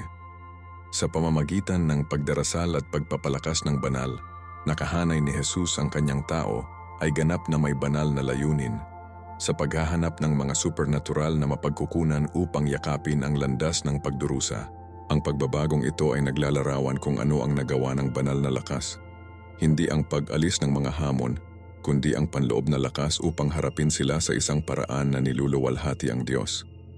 Habang humakbang si Jesus upang matugunan ang kanyang pagtataksil, ginawa niya ito bilang isang biktima ng mga pangyayari, kundi bilang ang soberanong Panginoon na pinili ang landas na ito sa pag-ibig. Ang banal na lakas na natanggap niya sa Getsemani ay susuportahan siya sa pamamagitan ng pagtataksil, mga pagsubok, pagpapahirap, at pagpapako sa unahan na nagpapahintulot sa kanya na magpakita ng perpektong pag-ibig kahit na sa mga pumatay sa kanya. Ang katahimikan ng Getsemani ay nasira nang dumating si Judas na nangunguna sa isang contingent ng mga sundalo at opisyal mula sa mga punong pari at mga pariseo. Ang tala ng ebanghelyo ni Juan ay dumating sila na nagdadala ng mga sulo, parol at armas. Juan 8:3. Isang pagpapakita ng puwersa na nagpahayag ng kanilang takot sa kapangyarihan ni Jesus at ang kanilang hindi pagkakaunawaan sa kanyang misyon. Si Judas ay nagayos ng isang senyas. Ang isa kong halik ay ang tao, arestuhin siya. Mateo 26:48. Ang pagpili ng isang halik dahil ang paraan ng pagkakanulo ay nagdaragdag ng isang partikular na masakit na sukat sa sandaling ito. Sa kulturang iyon, ang isang halik ay isang tanda ng malapit na pagkakaibigan at paggalang. Upang magamit ang matalik na kilos na ito bilang isang tool ng pagkakanulo ay kumakatawan sa panghuli na pagbabagsak ng relasyon. Malapit kay Jesus, sinabi ni Judas, "Pagbati, Rabi," at hinalikan siya, Mateo 26:49. Ang tugon ni Jesus ay nagpapakita ng kanyang kamalayan at ang kanyang patuloy na alok ng relasyon. Kahit na sa sandaling ito ng pagkakanulo, kaibigan, gawin mo kung ano ang dumating para sa Mateo 26:50. Ang trahedya ni Judas ay namamalagi hindi lamang sa kilos ng pagkakanulo, kundi sa paglalakbay na humantong sa kanya sa sandaling iyon. Ang banal na kasulatan ay nagbibigay sa amin ng mga sulyap sa kanyang unting katiwalian. Nabanggit ni Juan na si Judas ang tagapangasiwa para sa mga alagad at ginamit upang matulungan ang kanyang sarili sa kung ano ang inilagay sa bag ng pera. Juan 6. Ito ay nagmumungkahi ng isang pattern ng maliit na kompromiso na sa kalaunan ay nagawa ang mas malaking pagkakanulo na posible. Marahil ay sinimulan ni Judas na sundin si Jesus na may tunay na sigasig. Inaasahan na siya ay magtatag ng isang panglupa na kaharian kung saan si Judas ay magkakaroon ng isang kilalang posisyon. Bilang malinaw na ang kaharian ni Jesus ay hindi sa mundong ito, ang pagkabigo ay maaaring maging pagkadismaya at sa huli ay pagkakanulo. Ang alok ng chief priests ay may 30 piraso ng pilak, ang presyo ng isang alipin sa mga oras na iyon. Nagbigay ng pangwakas na insentibo. Ang pag-unlad na ito ay nagpapakita kung paano bihirang mangyayari ang espiritual na katiwalian, ngunit sa pamamagitan ng isang serye ng mga maliliit na kompromiso na unting tumitigas ang puso laban sa katotohanan ng Diyos. Ang nakakagambala, sa pagtataksil ni Judas ay ang naranasan niya ang lahat ng iba pang mga alagad. Ang mga himala, turo, ang matalik na pakikisama kay Jesus. Siya ay ipinadala ng may autoridad upang pagalingin ang mga may sakit at palayasin ang mga demonyo. Mateo 10:1-4. Nakita niya ang tubig na lumingon sa alak, huminahon ang mga bagyo, nakataas ang mga patay. Ngunit ang kalapitan kay Jesus ng walang tunay na relasyon ay napatunayan na hindi sapat. Ipinakita ni Judas na posible na maging sa harapan ni Jesus upang masaksihan ang kanyang kapangyarihan kahit na maglingkod sa kanyang pangalan nang hindi sumuko sa puso. Babalaan ni Jesus ang kalaunan, hindi lahat ng nagsasabi sa akin, Panginoon, Panginoon, papasok sa kaharian ng langit. Mateo 7:21. Si Judas ay naninindigan bilang isang malungkot na paalala na ang relihiyosong aktibidad, maging sa pangalan ni Jesus, ay hindi kapalit ng tunay na pananampalataya at pagsuko. Nagbabalaan tayo ng kanyang pagtataksil tungkol sa mapanlinlang ng kasalanan at ang panganib na pahintulutan ng pagkabigo sa Diyos na mag-iwas sa paghihimagsik. Ang kasunod ng pagtataksil ni Judas ay nagpapakita ng mapanirang kalikasan ng kasalanan kapag naabot nito ang buong pagpapahayag nito. Itinala ni Mateo na nang makita ni Judas na kinundena si Jesus, siya ay nasamsam ng pagsisisi at ibinalik ang 30 piraso ng pilak na nagsasabing, Nakasulsa ako sapagkat ipinagkanulo ko ang walang sala na dugo. Mateo 27:3-4. Ngunit ito ay pagsisisi, hindi pagsisisi. Sa halip na lumingon sa Diyos para sa kapatawaran, si Judas ay lumingon sa kawalan ng pag-asa at kinuha ang kanyang sariling buhay. Ang mga punong pari na nagpapakita ng kanilang sariling katigasan ng puso ay ginamit ang nagbalik na pera ng dugo upang bumili ng bukid para sa paglibing ng mga dayuhan na hindi sinasadyang tinutupad ang hula ni Zacarias 11:12-13. Ang patlang ay tinawag na bukid ng dugo, Mateo 27:8, isang pangmatagalang testamento sa kakila, kilabot na mga kahihinatnan ng pagkakanulo. Gayunpaman kahit na ang pinakamadilim na kilos ng tao ay hindi mapigilan ang muling pagtubos ng plano ng Diyos. Ang mga Gawa 1:16 ay nagtatala na ang pagtataksil ni Judas ay natutupad na banal na kasulatan na nagpapahiwatig na ang mga soberanong layunin ng Diyos ay isinama. Kahit na ang masamang gawa na ito sa mas malaking plano ng kaligtasan, sa kabila ng kilabot ng pagtataksil ni Judas, ipinakita ng mga ebanghelyo si Jesus na nananatili sa kumpletong kontrol sa sitwasyon. Nang dumating ang mga sundalo upang arestuhin siya, lumakad si Jesus at kinilala ang kanyang sarili na nagdulot sa kanila na bumalik at mahulog sa lupa. Juan 8:4-6. Ang pagpapakita ng banal na autoridad na ito ay malinaw na si Jesus ay hindi kinuha laban sa kanyang kalooban, ngunit kusang loob na isuko ang kanyang sarili ayon sa plano ng Ama. Kahit na sa kanyang pag-aresto, nagpakita si Jesus ng habag, nagpapagaling sa tainga ng lingkod ng mataas na saserdote, matapos na maputol ito ni Peter sa isang maling pagtatangka sa pagtatanggol, Lucas 22:51. Ang mga pagkilos na ito ay nagpapakita na si Jesus ay hindi biktima ng pagtataksil ni Judas, ngunit may lakas na nagtatrabaho sa pamamagitan nito upang maisakatuparan ang kaligtasan. Tulad ng sinabi ni Jesus kanina, walang kumukuha ng aking buhay mula sa akin, ngunit inilalagay ko ito sa aking sariling pagsang. Ayon, Juan 10:18, ang pagtataksil ni Judas, kahit na isang tunay na kasamaan sa moral, ay naging pintuan kung saan pinasok ni Jesus ang kanyang pagnanasa at nagawa ang ating pagtubos. Isang malalim na pagpapakita na ang mga layunin ng Diyos ay hindi mapigilan kahit na sa pinakamasamang pagtataksil ng tao. Habang ang armadong karamihan ng tao na pinamumunuan ni Judas ay nakapaligid kay Jesus sa hardin, nasasaksihan namin ang isang dramatikong kaibahan sa mga tugon. Habang si Jesus ay nanatiling kalmado at may soberanya na humakbang upang makilala ang kanyang sarili, nagreaksyon si Pedro ng may impulsive na karahasan. Sinasabi sa amin ng Ebanghelyo ni Juan, pagkatapos si Simon Peter na may isang tabak ay iginuhit ito at sinakta ng alipin ng mataas na pari na pinutol ang kanyang kanang tainga. Ang pangalan ng lingkod ay Malchus, 1:8-10. Ang pagkilos na ito ng pantal ay nagpapakita ng tungkol sa karakter ni Peter, ang kanyang katapangan, ang kanyang katapatan, ngunit din ang kanyang hindi pagkakaunawaan sa misyon ni Jesus. Handa si Peter na labanan laban sa labis na mga logro upang maprotektahan ang kanyang Panginoon. Ngunit sa pagguhit ng kanyang tabak, ipinaglalaban niya ang maling labanan sa maling paraan na tinangkang maiwasan ang mismong sakripisyo na ginawa ni Jesus.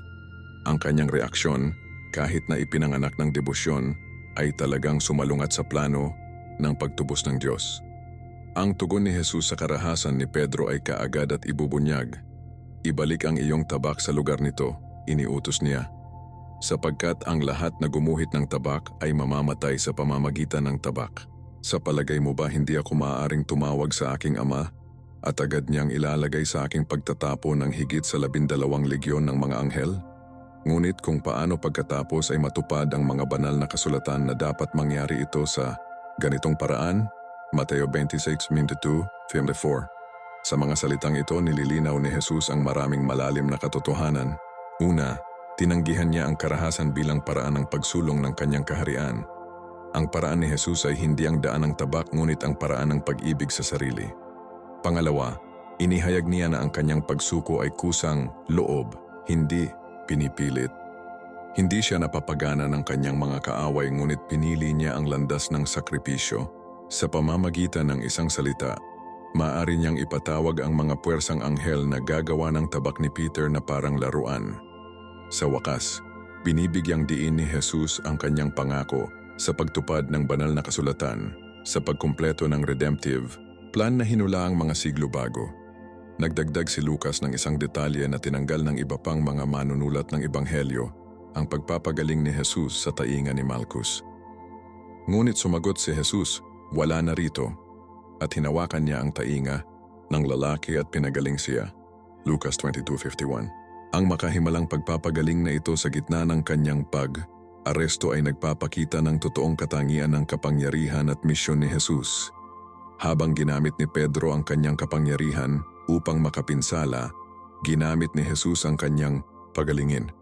Kahit na ang pagpapagaling ng isang kaaway na dumating upang arestuhin siya, ang pagkilos na ito ay sumasaklaw sa pagtuturo ni Jesus na mahalin ang iyong mga kaaway. Gumawa ng mabuti sa mga napopood sa iyo. Lucas 6:27. Lumilikha din ito ng isang malakas na imahe, ang huling himala na ginanap ni Jesus bago ang kanyang pagpapako sa krus ay upang pagalingin ang isang tao na nakikilahok sa kanyang pag-aresto. Inihayag nito ang puso ng Diyos, nagpapalawak ng awa kahit sa mga sumasalungat sa Kanya. Ang gumaling na tainga ng Malchus ay nakatayo bilang isang testamento sa muling pagtubos ng layunin ng buong misyon ni Jesus, hindi upang hatulan ang mundo, ngunit iligtas ito. Juan 3:17. Ang maling-maling pagtatanggol ni Peter at ang pagwawasto ni Jesus ay nagbibigay ng mahahalagang aralin para sa mga tagasunod ni Kristo sa bawat edad. Tulad ni Pedro, maaari tayong maging taos, puso sa ating debosyon kay Jesus, ngunit sa panimula ay hindi pagkakaunawaan ang kanyang mga pamamaraan at layunin. Mahahanap natin ang ating sarili na nakikipaglaban kay Kristo sa mga paraan na talagang sumasalungat sa kanyang pagkatao at misyon. Sa buong kasaysayan, ang mga kilabot na bagay ay nagawa sa pangalan ni Jesus ng mga taong tulad ni Peter, naabot ang tabak sa halip na yakapin ang krus. Ang pagsaway ni Jesus ay nagpapaalala sa atin na ang kanyang kaharian ay hindi sumusulong sa pamamagitan ng pamimilit o karahasan ngunit sa pamamagitan ng ibig sa sakripisyo at katotohanan na sinasalita ng may biyaya, tulad ng isusulat ni Pablo, sapagkat kahit na nabubuhay tayo sa mundo, Hindi tayo nakikipagdigma tulad ng ginagawa ng mundo. Ang mga sandata na pinaglalaban natin ay hindi ang mga sandata ng mundo. Kaya ng mga taga-Korinto Tabanat 3:4. Ang tunay na labanan ay hindi laban sa laman at dugo, ngunit laban sa mga espiritual na puwersa ng kasamaan, Efeso 6:12, at nanalo ito sa pamamagitan ng pananampalataya, panalangin, katotohanan, at pag-ibig, hindi sa pamamagitan ng pisikal na puwersa o kapangyarihang pampolitika. Habang binabalewala ng mga sundalo si Jesus at inalis siya, ang reaksyon ng mga alagad ay nagsiwalat ng mga limitasyon ng kanilang katapangan at pag-unawa. Sa kabila ng kanilang mga naunang pagpapahayag ng katapatan, sinabi sa amin ni Mateo, kung gayon ang lahat ng mga alagad ay tumalikod sa kanya at tumakas. Mateo 26:56. Si Peter na handa ng labanan ang mga sandali bago, ngayon ay sumali sa iba sa pagtakbo palayo.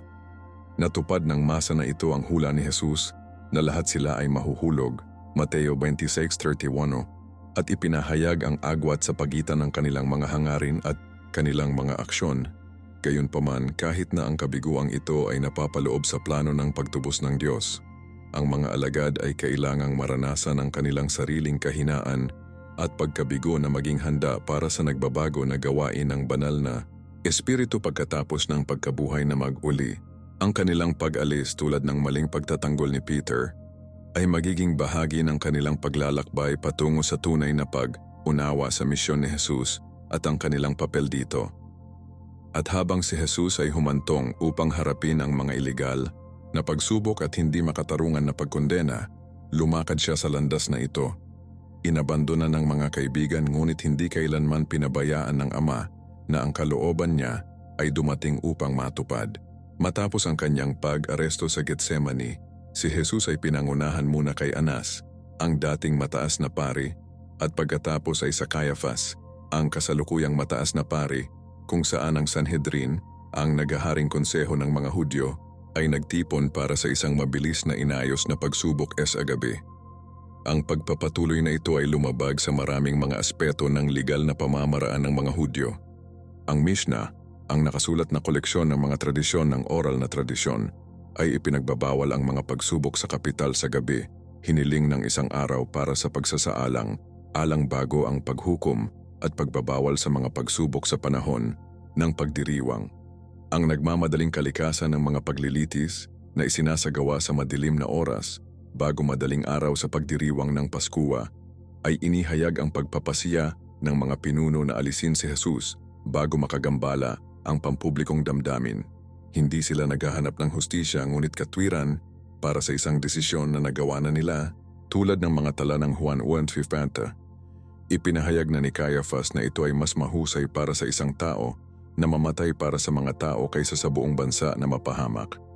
Ang paglilitis mismo ay isang pangungutya ng hustisya.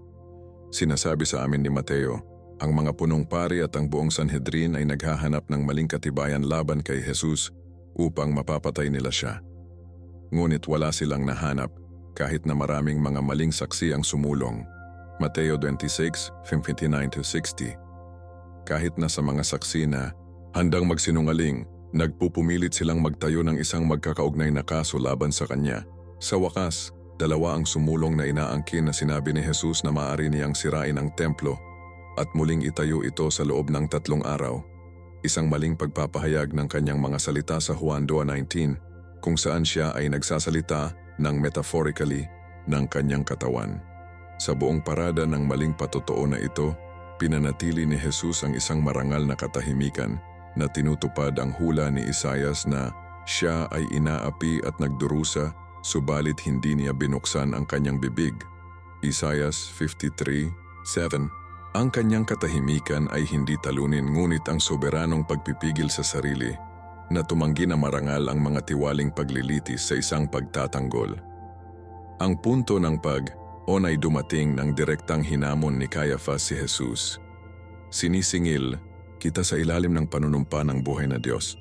Sabihin sa amin kung ikaw ang Mesiyas, ang anak ng Diyos. Mateo 26:63. Dahil dito, sinira ni Jesus ang kanyang katahimikan na may tugon na nagbuklod ng kanyang kapalaran. Sinabi mo na, ngunit sinabi ko sa inyong lahat, Mula ngayon makikita mo ang anak ng tao na nakaupo sa kanang kamay ng makapangyarihang isa at darating sa mga ulap ng langit. Mateo 26:64. Ito ay hindi lamang isang paghahabol na ang Mesiyas, ngunit isang malinaw na sanggunian sa Daniel 7:13-14 na kinikilala ang kanyang sarili bilang banal na anak ng tao na tatanggap ng walang hanggang pangingibabaw. Naiintindihan ni Caiaphas ang pag-angkin ng perpekto, napunit ang kanyang mga damit at idineklara. Nagsalita siya ng kalapastangan, Mateo 26:65. Ang kabalintunaan ay malalim. Ang tunay na mataas na pari ay hinatulan ng isang tiwaling, mataas na pari para sa pagsasabi ng katotohanan tungkol sa kanyang pagkakakilanlan. Mabilis na bumoto ang Sanhedrin, siya ay karapat, dapat sa kamatayan. Mateo 26:66. Ang partikular na pansin tungkol sa pagsubok na ito ay ang tugon ni Jesus sa mga iligal na paglilitis. Hindi niya protesta ang mga paglabag sa legal na pamamaraan o hinihiling ang kanyang mga karapatan. Hindi siya tumawag ng apoy mula sa langit o ipatawag ang mga angelic legion na binanggit niya sa hardin. Sa halip, nagsumiti siya sa kawalang katarungan na ito. Alam na bahagi ito ng landas patungo sa krus. Ang unang Pedro 2:23 ay nakakakuha ng maganda. Nang itapon nila ang kanilang mga pang-iinsulto sa kanya, hindi siya gumanti. Nang siya ay nagdusa, wala siyang banta. Sa halip, ipinagkatiwala niya ang kanyang sarili na humatol ng makatarungan. Ipinakita ni Jesus na kung minsan ang pinakamalakas na tugon sa kawalan ng katarungan ay hindi pagtutol ngunit ang pagbabata na may dignidad, nagtitiwala sa Diyos na sa huli ay magtatag ng hustisya. Hindi ito nangangahulugan na ang mga Kristiyano ay hindi dapat humingi ng hustisya sa mundong ito. Ngunit ipinapaalala nito sa atin na ang ating tunay na pagpapatunay ay nagmula sa Diyos, hindi mga korte ng tao. Matapos ang hatol ng Sanhedrin, nahaharap si Jesus sa kahihiyan at pang-aabuso. Itinala ni Matthew, pagkatapos ay dumura sila sa kanyang mukha at sinaktan siya ng kanilang mga kamao. Sinampal siya ng iba at sinabing, "Hula sa amin, Mesyas. Sino ang tumama sa iyo?" Mateo 26:67-68. Ang mga ito ay hindi lamang pisikal na pag-atake, ngunit ang pangungutya ng kanyang mga makahulang at Mesyas na pag-aangkin. Ang tagalikha ng universo na maaaring mapuksa ang kanyang mga tormentor na may pag-iisip, tiniis ko ang pang-aabuso na ito sa katahimikan. Si Isaiah ay nag-prophesied ng mismong eksena na ito. Inalok ko ang aking likuran sa mga taong binugbog ako, ang aking mga pisngi sa mga taong humila sa aking balbas. Hindi ko itinago ang aking mukha mula sa pangungutya at pagdura. Isaiah 19:6. Ang bawat suntok, ang bawat insulto, ang bawat kilos ng pangungutya ay bahagi ng pagdurusa na kusang yakapin niya upang matiyak ang ating pagtubos. Habang nagpapatuloy, ang gabi ng mga pagsubok si Jesus ay maipasa mula sa lahat ng mga autoridad ng mga Hudyo, mula kay Pilato hanggang sa Herod at pabalik na Pilato.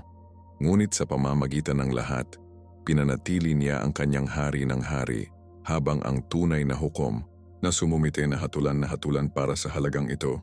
Ang mga pagsubok ay nagbukas sa labas ng looban, isa pang drama ang naganap, isa na magbubunyag ng parehong lalim ng kahinaan ng tao at ang taas ng banal na awa. 1 Joachim 15-16. Labis na pagkumbinsi, kasama si Jesus ng Nazaret, Mateo 26:21. Muli ay itinanggi ito ni Pedro sa oras na ito ng may panunumpa. Hindi ko alam ang tao, Mateo 26:72. Ang iyong tuldik ay nagbibigay sa iyo ng malayo, Mateo 26:73. Idinagdag ni Lucas na ang isa sa kanila ay isang kamag, anak ni Malchus, na ang tainga ay pinutol sa hardin, 1:26. Hindi ko kinilabutan tumanggi si Peter na sumpain at manumpa. Hindi ko alam ang lalaki, Mateo 26:74. Ang galit o pagkabigo, ngunit ang pag-ibig sa puso ni Pedro. Sandali nang masira ang kanyang tiwala sa sarili at pinalitan ng mas malalim na pag-unawa sa kanyang pangangailangan sa biyaya at lakas ng Diyos. Paano ang isang taong lumakad sa tubig kasama si Jesus na nakakita sa kanya na nagbalik sa kaluwalhatian, na matapang na ipinahayag na, "Ikaw ang Mesyas, ang anak ng buhay na Diyos," Mateo 16:16, ngayon ay itinanggi kahit nakilala siya? Ang kabiguan ni Peter ay nagpapaalala sa atin na ang Spirit, huwal na kaalaman at karanasan, kahit na mga dramatiko ay hindi automatikong isalin sa espiritual na lakas sa mga sandali ng pagsubok. Ang kanyang tiwala sa kanyang sariling debosyon, kahit na ang lahat ay nahuhulog sa iyo, hindi ko kailanman gagawin. Mateo 23, ay nagpahayag ng isang mapanganib na pagsandig sa sarili na nagtatakda sa kanya para sa kabiguan. Binalaan siya ni Jesus sa hardin, panoorin at manalangin upang hindi ka mahulog sa tukso. Ang espiritu ay handa, ngunit mahina ang laman. Mateo 26:41. Ngunit natulog si Peter sa halip na manalangin, at ngayon ay nahaharap siya sa espiritual na labanan ng walang espiritual na paghahanda. Ang kwento ng pagtanggi ni Peter ay hindi magtatapos sa patio ng mataas na pari. Matapos ang pagkabuhay na mag-uli, partikular na hinanap ni Jesus si Peter para sa pagpapanumbalik.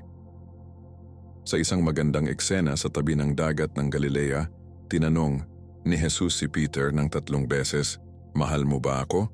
Juan 21:15-17, na nagbibigay sa kanya ng pagkakataong kumpirmahin ang kanyang pag-ibig minsan para sa bawat pagtanggi. Pagkatapos ay inirekomenda siya ni Jesus, "Pakainin ang aking mga tupa." Ang taong nabigo ng lubusan ay hindi itinapon ngunit naibalik at ipinagkatiwala sa pamumuno sa unang simbahan.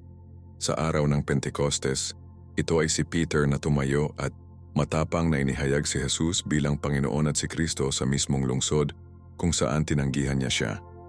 Kumpleto ang pagbabagong anyo mula sa pagtanggi hanggang sa pagpapahayag, mula sa kahinaan hanggang sa katapangan na pinalakas ng Espiritu. Ang paglalakbay ni Peter mula sa kabiguan hanggang sa pagpapanumbalik ay nakatayo bilang isa sa pinakamalakas na patotoo sa biyaya ng Diyos sa banal na kasulatan. Ito ay nagpapaalala sa amin na ang aming mga pagkabigo ay hindi tukuyin sa amin o hindi kwalipikado sa amin mula sa serbisyo. Kapag dinala kay Jesus sa pagsisisi, sila ay naging lupa kung saan maaaring lumago ang mas malalim na pananampalataya at mas tunay na ministeryo. Habang ang uwak ng tandang ay sumigaw sa kadiliman ng premadaling araw at dumaloy ang mapait na luha ni Peter, nagpatuloy ang mga pagsubok ni Jesus. Di nagtagal ay tatayo siya sa harap ni Pilato na nakaharap sa buong lakas ng Roma. Ang paglalakbay sa krus ay malapit na sa rurok nito, ngunit ang kwento ng pagtubos ay nagsisimula pa ring magbukas. At sa pamamagitan ng lahat, ang pagkakanulo, ang mga iligal na pagsubok, pagtanggi at pagdurusa na darating, si Jesus ay nanatiling pinakamataas na Panginoon na kusang yakapin ang landas ng sakripisyo dahil sa pag-ibig sa sangkatauhan. Ang pinakamadilim na gabi sa kasaysayan ay malapit nang magbigay daan sa pinakamaliwanag na bukang liwayway, habang ang plano ng kaligtasan ng Diyos ay lumipat ng hindi maipaliwanag patungo sa katuparan nito sa isang burol na tinatawag na Kalbaryo. Ang natuklasan namin tungkol sa Holy Week ay hindi lamang impormasyon sa kasaysayan, ito ay nagbabago ng katotohanan na maaaring magbago ng iyong kaugnayan sa Diyos ngayon. Mula sa matagumpay na pagpasok ni Jesus sa pagtanggi ni Peter, ang bawat sandali ay nagpapakita ng hindi kapani, paniwalang pag-ibig ng Diyos at ang kanyang perpektong plano para sa pagtubos. Ang tanong ngayon ay, paano mababago ng paghahayag na ito ang iyong paglalakbay sa pananampalataya? Gusto kong malaman kung aling bahagi ng Holy Week ang nagsasalita ng malakas sa iyo. Ang lakas ba ni Jesus sa Gethsemane? Ang kanyang kapatawaran sa mga nagtaksil sa kanya? O marahil ang kanyang tunay na sakripisyo sa krus? Ibahagi ang iyong mga saloobin sa mga komento sa ibaba ng iyong pananaw ay maaaring eksakto kung ano ang dapat marinig ng ibang manonood ngayon. Kung ang paggalugad ng Holy Week ay pinagpala ka, mangyaring huwag itago ito sa iyong sarili. Pindutin ang tulad ng pindutan, ibahagi ang video na ito sa isang taong nangangailangan ng espiritual na paghihikayat at mag-subscribe sa aming channel kung wala ka na. Kapag nag-activate ka ng mga abiso, hindi mo na makaligtaan ang aming paparating na video sa angsyatong pangako ni Jesus na ginawa bago ang kanyang pagpapako sa krus na lilitaw dito mismo sa iyong screen. Tandaan, ang pananampalataya ay hindi lamang tungkol sa kaalaman tungkol sa pagpapahintulot sa mga katotohanang ito na baguhin kung paano ka nakatira. Tulad ng ipinakita ni Jesus sa buong Holy Week, Ang tunay na pananampalataya ay nangangahulugan ng pagtitiwala sa Diyos kahit na sa ating pinakamadilim na sandali. Hanggang sa susunod na oras, pagpalain ka ng Diyos ng sagana habang naglalakad ka sa Kanya. Ito si Marco na nagpapaalala sa iyo na ang katotohanan ng Diyos ay palaging magpapalaya sa iyo.